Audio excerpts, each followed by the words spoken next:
Olá pessoas, bem-vindos de volta a essa série de vídeos onde estamos construindo uma Game Engine do zero. Como de costume, vou deixar alguns avisos. Primeiro, temos um servidor de Discord e o link para o servidor está na descrição do vídeo. Segundo, lembrando, se você quiser e puder apoiar o desenvolvimento dessa série, a gente tem o apoia.c/GameDevLog. Se você não puder apoiar dessa forma, apoie divulgando os vídeos e fazendo esse conteúdo chegar para todo mundo que quer aprender, se interessa por desenvolvimento de jogos e Game Engine. E nesse vídeo a gente vai falar, eu vou dividir esse vídeo em dois momentos, vai ser um vídeo só, mas ele tem duas partes. A primeira parte eu vou preparar o código atual para que a gente possa usar o OpenGL no launcher e não na camada de plataforma, como a gente estava fazendo no último vídeo. E no segundo momento, a gente vai de fato renderizar um quad, que é um quadrado com dois triângulos, definido por dois triângulos, usando de fato a API OpenGL. Se você não quiser ver a coisa toda e quiser ir direto para a parte OpenGL, eu quero lembrar que todo vídeo tem as anotações na descrição sobre cada parte. Eu coloco os tempos de tudo que eu estou falando. Então, se você quiser pular para uma parte específica, não esquece de olhar a descrição do vídeo, porque lá tem as anotações dos tempos de tudo que acontece no vídeo. Ok? Então, vamos para o conteúdo. Então, eu vou começar revisando como a gente deixou o código. E depois do último vídeo, eu cheguei a mexer um pouco no código. Eu comentei isso lá no Discord. Vamos rodar ele aqui para a gente ver como é que ele está. Então, o que a gente tem hoje? A gente consegue criar janelas, a gente consegue inicializar o contexto OpenGL e a gente consegue renderizar em múltiplas janelas com um contexto OpenGL válido. Isso foi o que eu fiz depois do último vídeo e você vê que o código é realmente bem simples. Eu crio duas janelas da forma mais simples. Eu checo pelo botão de fechar nos dois casos e eu atualizo as duas janelas.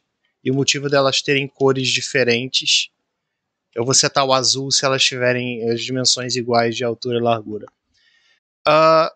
Esse é um código bem simples, nada de muito especial aqui. Eu só queria mostrar que a gente consegue já fazer esse tipo de coisa. O plano hoje é renderizar o nosso primeiro sprite. A gente vai botar um retângulo na tela. Eu sei que todo mundo começa explicando OpenGL com um triângulo, mas eu vou botar um retângulo ou um quadrado, porque essa é a base para a gente ter uma engine que renderize sprite, né? Que ponha imagens na tela, e as imagens geralmente precisam de dois triângulos formando, né, um quadrado, um retângulo. Vamos desfazer essa loucura aqui. Ok. Então a gente só tem uma janela. Para começar, eu vou tirar toda a chamada OpenGL da nossa camada de plataforma, porque a gente não quer que a nossa plataforma fale com o OpenGL. A gente quer que ela disponibilize o OpenGL para que a gente tenha uma entidade separada, que é o renderizador, e esse cara sim fale com o OpenGL ou com o DirectX, ou seja lá qual for a API que a gente estiver usando. Então vamos limpar aqui o small platform, começar tirando GL, por exemplo, GL clear. A gente não tem GL clear color aqui.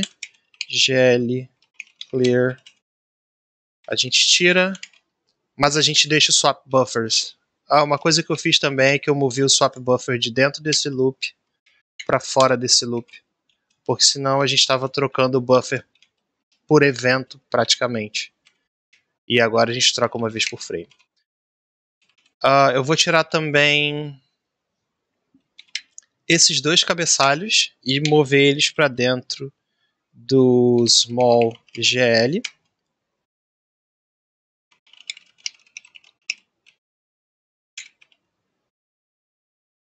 Ok. E eu não sei se a gente vai poder compilar ainda. Em teoria é para funcionar, mas não é para ele conseguir trocar a cor da janela. Tudo bem. faz sentido para mim. Primeiríssima coisa que a gente vai precisar fazer é o seguinte. Eu falei que a gente precisa expor OpenGL através da nossa plataforma.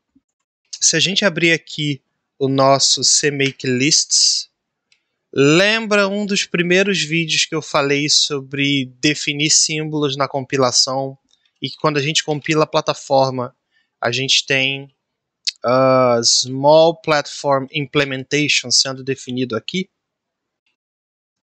Ok. A gente só quer... O problema que a gente tem na mão agora é o seguinte. Eu preciso fazer com que essas variáveis estejam disponíveis para quem incluir esse cabeçalho. Enquanto eu estou compilando a plataforma, eu estou declarando as variáveis e preenchendo elas. Enquanto eu estou compilando a engine ou o launcher, eu quero usar as variáveis que já foram declaradas. Então é mais ou menos aquela coisa que eu expliquei nos primeiros vídeos e a gente vai usar a mesma flag aqui. Photo pound. Define small GL API como deckerspec DLL export. Claro, se platform if def small platform Windows, certo?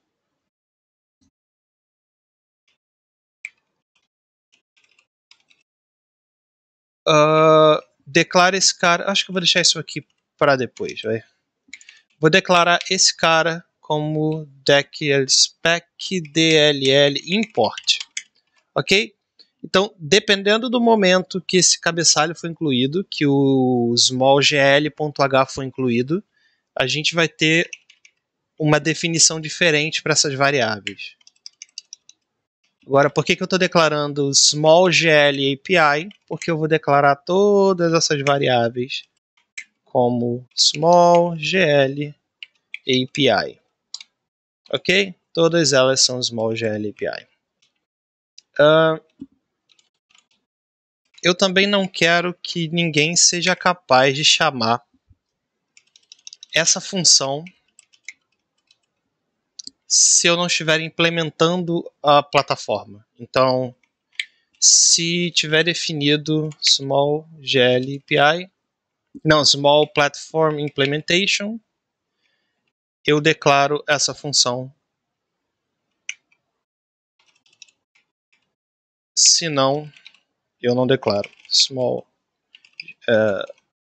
platform implementation.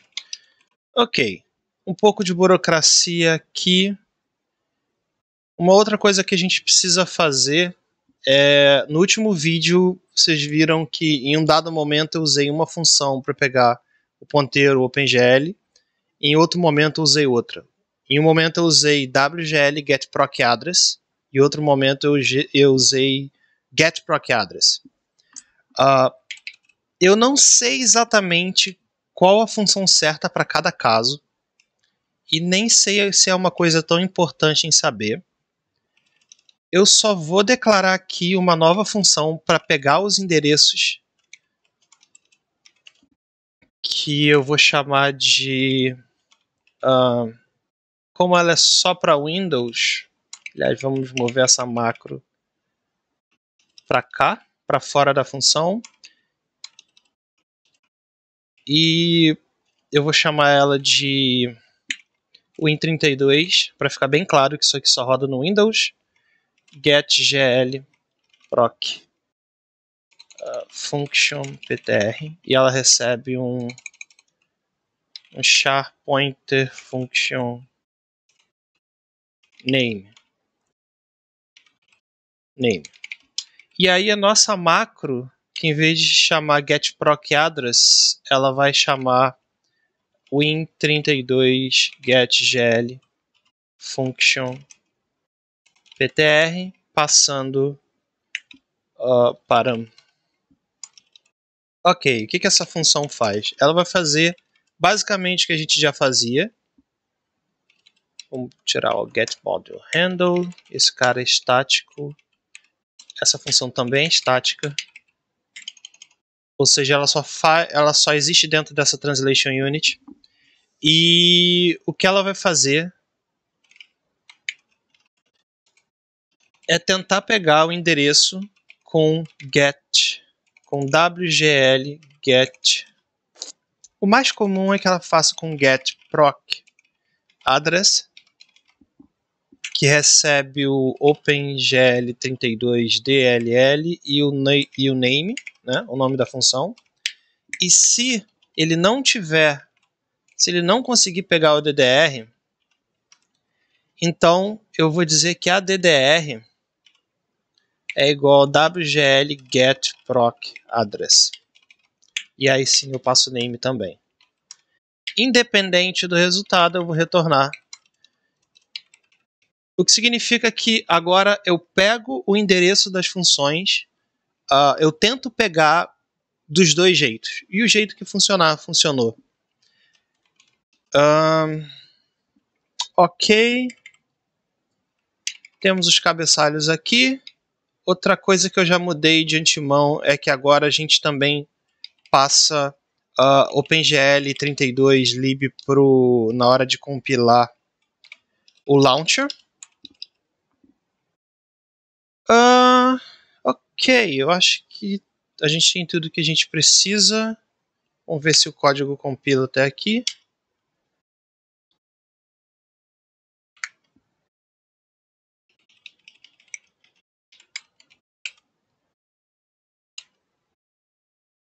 Ok, o código compila.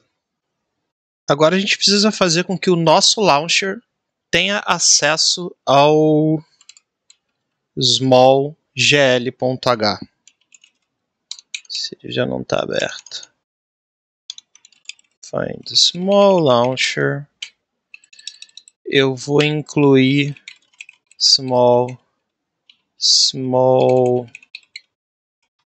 gl.h. E vamos ver se só isso já não vai fazer ele ficar louco. Não. Que tal se eu chamar gl clear color aqui? Com vermelho 0.0f, 0.0f, 1.0f. E aqui eu chamar gl clear, gl color buffer bit. Então isso tem que... Se isso funcionar, significa que dentro do nosso launcher a gente tem acesso ao OpenGL através das funções que a gente pegou na camada de plataforma. Ele compilou e a gente tem uma janela vermelha. Ok. Então o nosso launcher funciona. E só para mostrar de novo aquela questão de declarar como DLL import e DLL export, a gente estava compilando a plataforma, né? Então se a gente der um object dump bin, eu sempre esqueço o nome disso. Um dump bin /exports na DLL, que está em build small platform.dll, a gente vai ver todos aqueles símbolos, todas aquelas funções GL que a gente pegou e que a gente declarou lá em cima, sendo expostas aqui como símbolos públicos da DLL.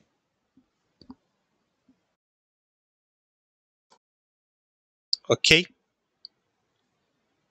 E como a gente está importando a DLL aqui do lado esquerdo no launcher, elas estão sendo declaradas, cada uma dessas variáveis estão sendo declaradas como DLL import.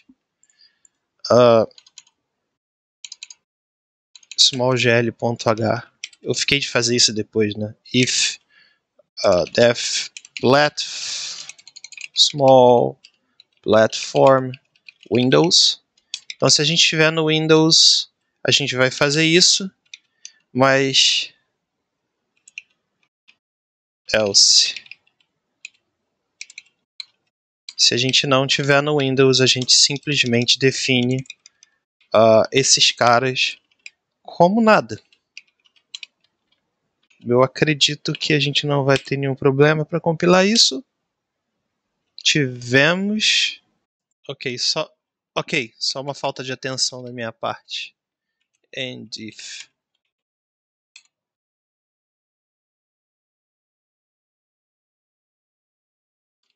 E novamente a gente não é para ter problema compilando esse cara e rodando esse cara. Beleza. Uma última coisa que a gente precisa fazer antes de começar de fato a implementar a parte OpenGL que a gente quer fazer nesse vídeo é fazer com que a gente chame a função que pega os ponteiros das funções OpenGL no momento certo. E eu vou mostrar por que isso está errado. Small platform 264. Function pointers. O que acontece? A gente precisa ter um contexto OpenGL válido para poder pegar os ponteiros das funções. Eu vou copiar essa chamada aqui e eu vou lá para o nosso create window. Existe um determinado momento aqui que a gente percebe que a gente está criando o primeiro ponteiro OpenGL, ok? Inclusive setando o contexto shared, que é o que eu fiz fora do vídeo, foi o pouco que eu desenvolvi sem estar gravando, mas o que permite que a gente tenha vários contextos OpenGL e várias janelas, né? Então o que acontece? Ele sabe aqui, em um determinado momento, que eu estou criando a primeira janela. E nesse momento que eu estou criando a primeira janela, ele pega esse rendering context e considera que esse cara é o rendering context principal e ele usa ele de rendering context compartilhado de todas as outras. Então eu vou aproveitar esse momento e vou setar uma flag aqui dizendo should getGL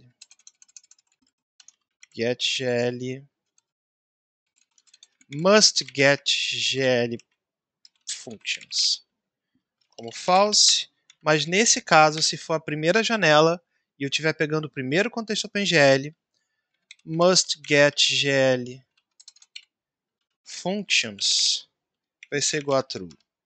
E nesse momento, a última coisa que eu vou fazer é se must getGL functions,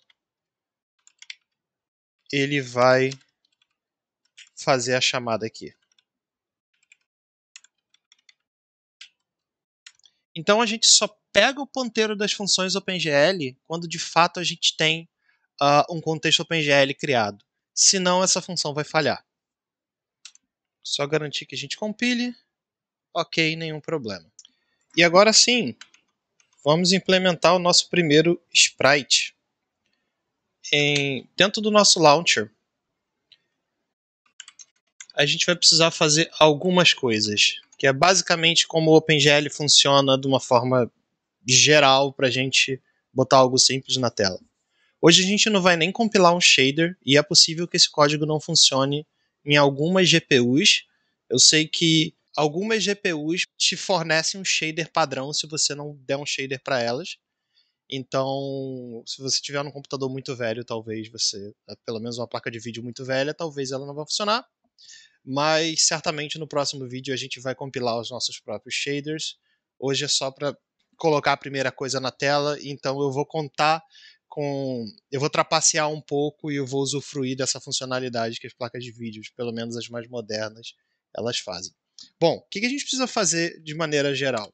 A gente precisa dar para o OpenGL uma coisa chamada Vertex Array Object, que é como se fosse um conjunto de configurações, ou seja, eu vou associar vários buffers e esse cara lembra todos os buffers que eu associei. Então, quando eu disser, olha, pega esse Vertex Array Object e usa ele, o OpenGL vai estar dizendo, vai entender que eu quero usar todos os buffers que eu contive dentro desse Vertex Array Object. A gente vai criar, além do Vertex Array Object, a gente vai criar um Vertex Buffer Object, que é um buffer onde a gente vai colocar os nossos vértices. Independente de se você está renderizando 2D ou 3D, o que você está renderizando é baseado em vértices que é transformado em texels e pixels depois. Então, a gente precisa fornecer vértices de alguma forma. E a gente vai também usar um Index Buffer Object, que é uma forma da gente enviar menos coisas para a GPU. Deixa eu explicar isso rapidinho. Imagina que a gente queira renderizar. Essa é a tela. As dimensões da tela no OpenGL são, por padrão, se você não estiver multiplicando nenhuma matriz e não estiver transformando teus vértices de nenhuma forma, nem com uma matriz de projeção, o padrão é que você tenha de -1 de x até 1 de x, -1 de y a 1 de y. Então, o que a gente quer fazer é renderizar um quadrado, certo? Então, eu vou ter que especificar um vértice, fazer isso com linhas. Um vértice daqui até aqui e outro daqui até aqui. E aí são 3 vértices, certo? 1, 2, 3. Para isso virar um retângulo, eu tenho que especificar mais 3. Um daqui até aqui, um daqui até aqui e outro daqui até aqui. Claro que esse espaço no meio ele não vai existir se eu pegar esse vértice e disser que ele está exatamente na mesma posição desse. E se eu pegar esse vértice e disser que ele está exatamente na mesma posição desse. Mas aí, para pensar. Se esses dois vértices estão na mesma posição, eles são o mesmo vértice. Então, numa situação onde eu precisaria de 1, 2, 3, 4 vértices, eu estou tendo que especificar 1, 2, 3, 4, 5, 6 vértices. Isso pode parecer uma coisa simples, mas pensa quando você tem uma cena complexa, um personagem complexo, qualquer objeto 3D mais complexo, e você tem muito compartilhamento do mesmo vértice. E se você não precisar enviar isso para a GPU todo frame, de alguma forma, você ganha em performance. Então, o que a gente quer, na verdade, não é especificar o mesmo vértice 2 vezes. A gente vai fazer algo assim. E eu vou dizer que com o meu index buffer que eu quero renderizar os vértices 0, 1 e 2. E depois eu quero renderizar os vértices 0, 2 e 3. Então o nosso index buffer vai ter esses números 0, 1, 2, 0, 2, 3. O que vai fazer a GPU olhar e pegar o vértice que está na posição 0, depois o vértice que está na posição 1, depois o vértice. Então eu estou dizendo para ele já sabe quais são os vértices. E depois eu digo qual vértice ele tem que pegar em que ordem. É para isso que a gente usa o Vertex Buffer e é assim que a gente vai especificar o nosso retângulo, ok?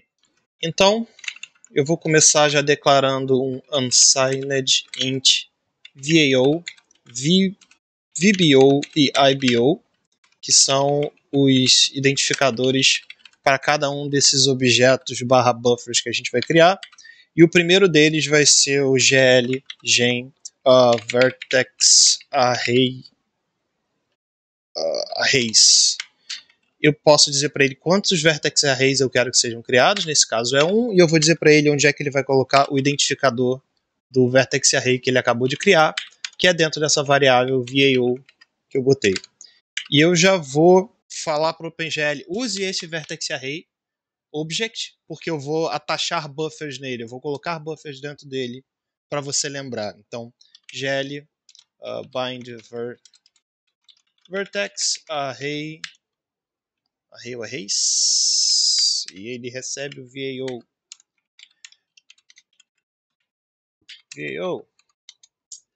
Depois disso a gente cria o nosso VBO, é o nosso buffer para vértice, com gl gen buffers, um buffer, e você vai colocar o identificador no VBO,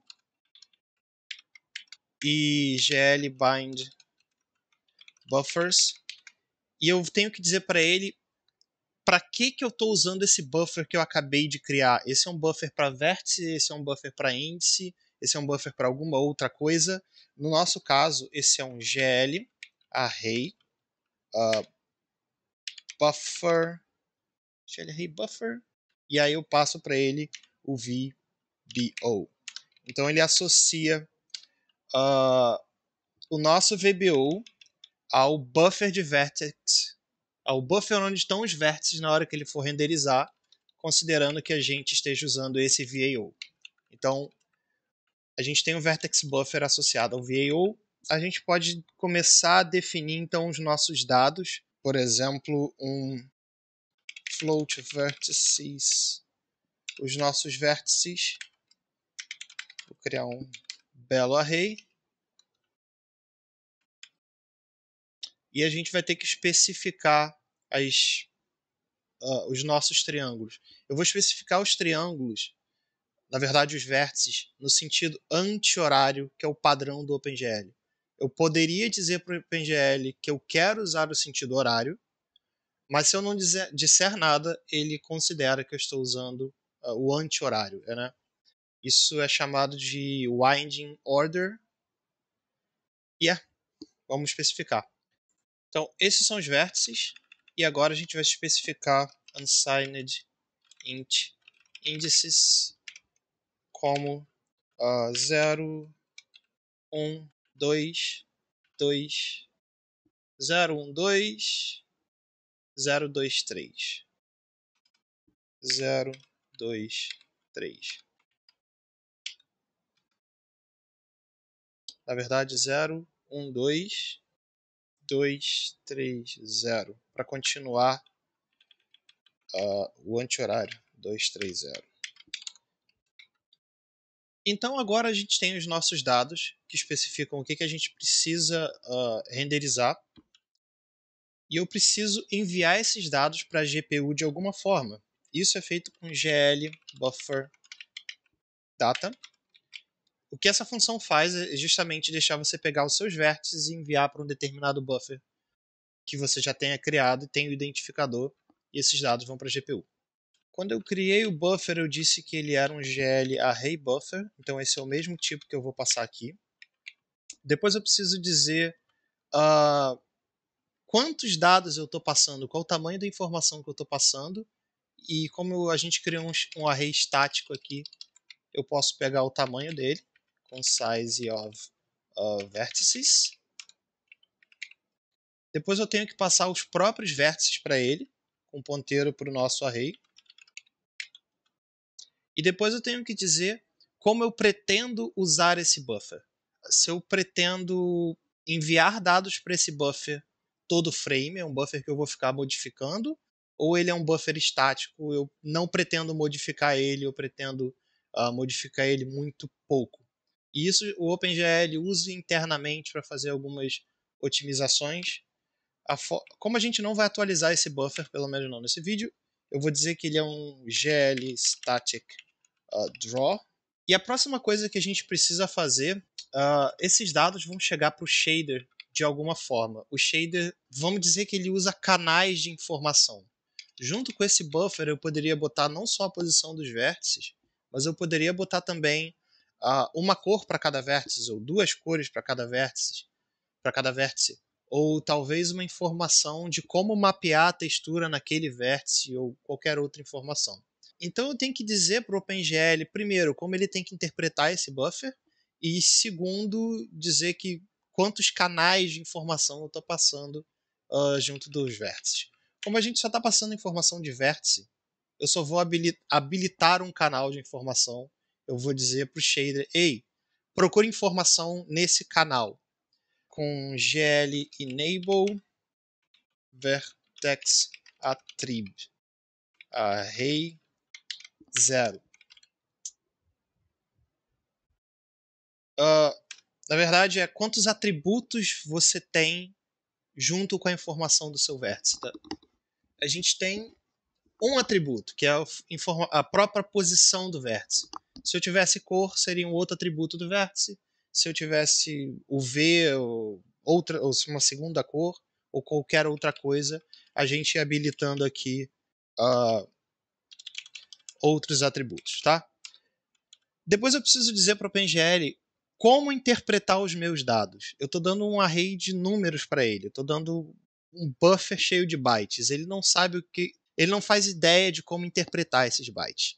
E a forma que a gente diz para ele como interpretar esses bytes é com GL vertex attrib pointer. E é claro que eu não lembro os parâmetros de cabeça. GL vertex attribute pointer.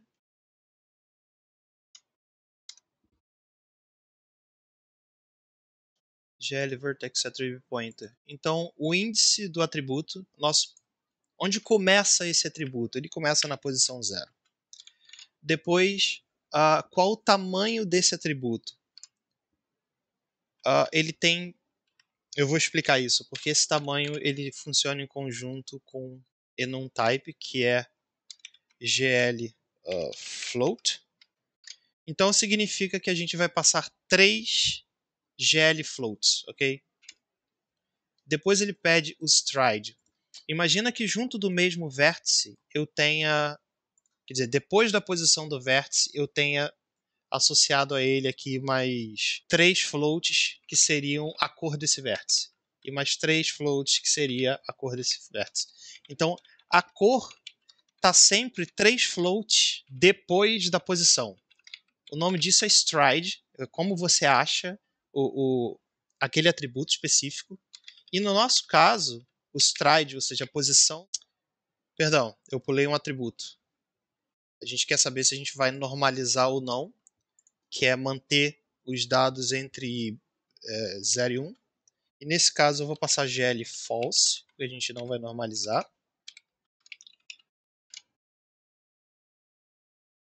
Depois ele pede o stride, que especifica o offset em bytes para ele achar esses atributos dentro do array. Então vamos dizer que a gente tem um array cheio de bytes. De quantos em quantos bytes ele tem que ler para achar esses atributos, ok? Se ele tem que pular alguns bytes que representam outros atributos ou não. Então, no nosso caso, a gente começa em 0, no byte 0, e o próximo atributo vai estar em 3 vezes size of float. Porque os nossos vértices são 3 floats.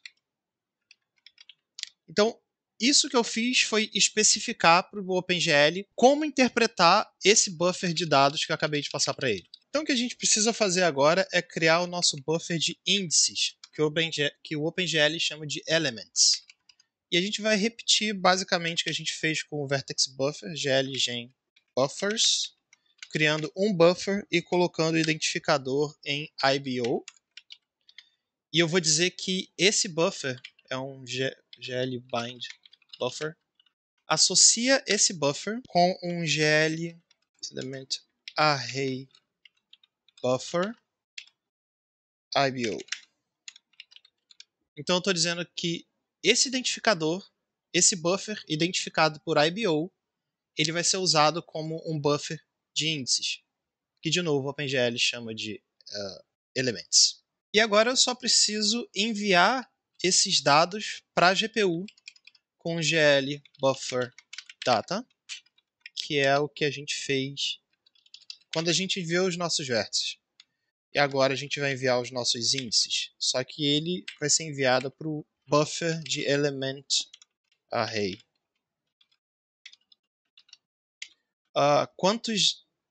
Qual o tamanho da informação que eu vou enviar? Size of indices. Ok? Porque esse cara é um array estático. Então eu consigo pegar o size of dele. Depois eu preciso passar os próprios índices para ele. Então indices. E a mesma coisa com gl static draw. Porque eu não preciso, eu não pretendo ficar modificando esse array de índices. Ok? Belos comentários. Vertex buffer. Index buffer. E o que a gente quer fazer agora é renderizar a coisa em si. A gente já está limpando a tela. pelo menos o buffer de cor, a gente vai renderizar esses dados que a gente acabou de enviar para a GPU com GL Draw Elements. Deixa eu só pegar a documentação, porque eu não lembro de cabeça. GL Draw Elements. Ok, o tipo é GL Triangles, porque a gente está especificando triângulos com esses índices. Quantidade, tá, são quantos elementos que a gente está passando. E a gente quer passar 6 elementos, né? 6 índices para ele renderizar. Depois, qual é o tipo? E a GL Unsigned Int. Então a gente está passando 6 índices unsigned int. E depois ele me pede o ponteiro para os índices. E aqui tem uma pegadinha. Eu não preciso passar o ponteiro para os índices, porque eu já associei um buffer de índices. Então eu posso passar no pointer aqui. Eu precisaria dar um GL bind vertex array. Mas como a gente só tem um vertex array e ele continua, a gente nunca fez unbinding dele aqui em cima, eu posso só renderizar e para esse exemplo a coisa vai funcionar. Então o que eu espero? Eu espero ter um retângulo preto, porque a gente não especificou nenhuma cor, e seria uma cor padrão, contra um fundo, não lembro a cor do fundo que a gente botou aqui, é vermelho, né? Então teria que ser um retângulo preto contra o fundo vermelho. Deixa eu ver se compila. Temos alguns erros de compilação. Ok, já tem um val aqui. VAO, claro, mais perto da utilização deles. GL Gen Vertex Arrays. GL Bind Buffer. Qual o problema?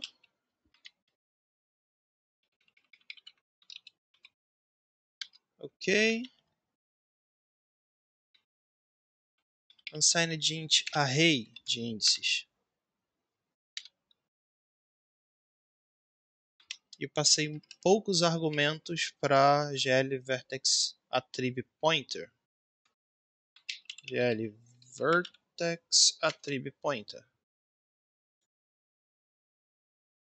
Faltou pointer. O que é o pointer? Um offset do primeiro componente. E o índice specify the index of the generic vertex attribute to be modified. Ok, a gente não tem um offset. É o primeiro. Você começa a pegar ele a partir de 0. Ok.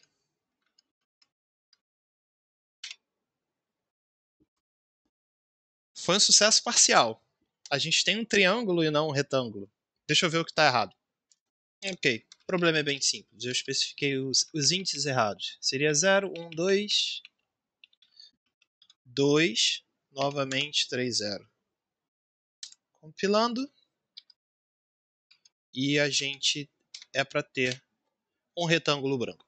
Ok, eu não fiz nenhuma arquitetura nesse vídeo, eu não especifiquei uma classe para o renderer, eu não fiz nada disso porque eu ainda não sei como vai ser o nosso renderer, eu não tenho ideia da arquitetura que vai ser, e eu só escrevi o código da forma mais simples possível, de maneira que ele desse o resultado que a gente esperava.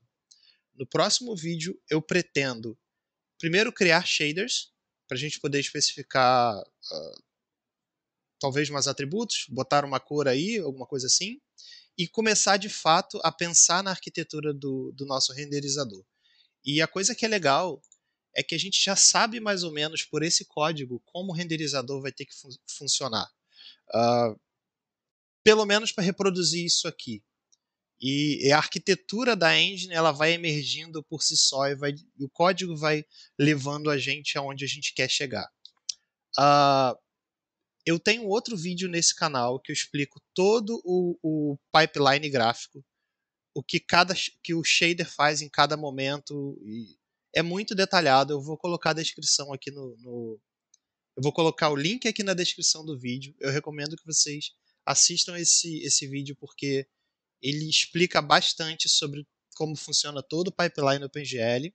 Eu comecei alguns vídeos há muito tempo atrás falando sobre OpenGL, mas essa série vai abordar absolutamente tudo que eu não abordei nos primeiros vídeos de OpenGL, porque a gente de fato está construindo uma engine inteira com OpenGL. Então, a gente vai passar por textura, a gente vai passar um pouco por iluminação, a gente vai passar por. Tem muita coisa legal aí por vir.